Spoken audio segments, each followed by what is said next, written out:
रुकुल रीत सदा चली आए, प्राण जाए पर वचन न जाए। वचन, प्रतिज्ञा, प्रॉमिस, इन सब चीजों की क्यों वैल्यू है हमारी लाइफ में। श्री रामचंद्र जी अपने पिताजी की प्रतिज्ञा को पूरी करने के लिए वो जंगल में चले गए 14 साल के लिए। क्यों गए, क्या जरूरत थी, वो मना कर सकते थे, पर वो गए। जंगल की यातनाओं को सहा, सीता का अपहरण हुआ, रावण जैसे महायोद्धा से उनको युद्ध करना पड़ा। ये किस लिए? सिर्फ उस प्रतिज्ञा की वजह से जो उनके पिताजी ने दी थी। वो चाहते तो मना कर सकते थे कि भाई मुझे नहीं जाना है। मान लो अगर वो नहीं जाते, वो मना कर देते कि भाई ये तो आपने प्रॉमिस किया था, आप देख लो, मेरे को इससे कुछ लेना देना नहीं है, जो आज की डेट में ये सब होता है, तो क्या होता? आपको लगता है इतने हजारों साल बाद भी हम रामचंद्र को उस तरह से याद करते? नहीं करते। आज हम उनको पूजते हैं, याद करते हैं, क्यों? बिकॉज ऑफ उस कमिटमेंट की वजह से, उस प्रतिज्ञा की वजह से। महाभारत में ऐसे कई प्रसंग मिलेंगे आपको जहां पर एक राजा के सामने ही उसकी पत्नी उसके बच्चे को नदी में फेंक देती है, पर वो राजा कुछ नहीं करता। क्यों? क्योंकि वो वचनबद्ध था, उससे वो कोई सवाल नहीं पूछ सकता था। मतलब ये किस तरह का संस्कार था कि भाई तुम्हारे सामने तुम्हारे बच्चे की जान जा रही है पर तुम नहीं बोल सकते हो।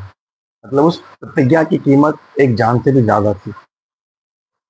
एक राजकुमार अपने पिताजी की खुशी के लिए आजीवन ब्रह्मचर्य रहने की प्रतिज्ञा लेता है, जिसका उसको भयंकर परिणाम भुगतने पड़ते हैं। उस प्रतिज्ञा की वजह से उसके पूरे खानदान का नाश हो जाता है, फिर भी वो बंदा अपनी प्रतिज्ञा नहीं तोड़ता। आज हम भीष्म पितामह को इसी चीज के लिए मानते हैं, इसी चीज के लिए उनको पूजते हैं कि भीष्म पितामह ने अपना कमिटमेंट नहीं तोड़ा, पूरे खानदान का नाश हो गया, पर वो नहीं तोड़े। उनको बोला गया था, फिर भी उन्होंने नहीं किया।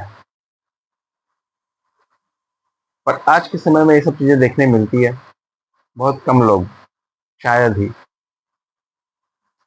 महात्मा गांधी जी के बारे में कहूँ तो महात्मा गांधी जी ने भी प्रण किया था कि मैं हमेशा अहिंसा का पालन करूंगा, और उन्होंने किया।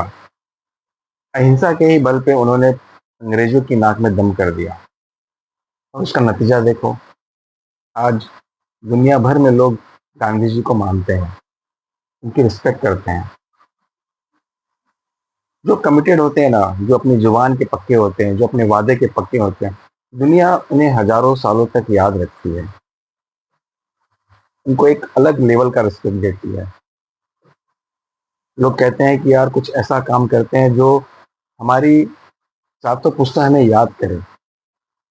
उसके लिए लोग न जाने कितने पैसे कमाते हैं, क्या क्या करते हैं।